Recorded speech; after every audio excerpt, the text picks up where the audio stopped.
शुभम यादव जी, आप सामान्य भैया शुभम यादव जी और सामान्य भैया धर्मेश पासे जी, आप दोनों दोस्तों की ओर से 10 रुपये राशि प्रदान हुई। बहुत बहुत धन्यवाद।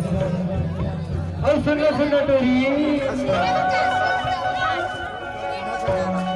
हल्ला गोरी का मछाला टेपा टेपा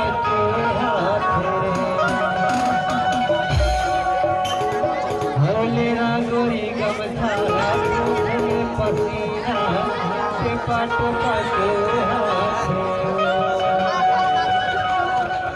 हल्ला गोरी का मछाला पहुँचले पसीना टेपा टेपा हाथे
ज्यादा माया झलमलावे मोहन कजरनी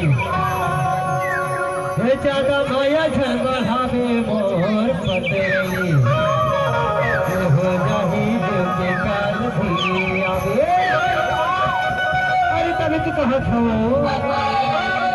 हेलेना गोरी गमछाला पहुँचले पसीना बात हालो अरे लेना गोरी गमछाला पहुँचले पसीना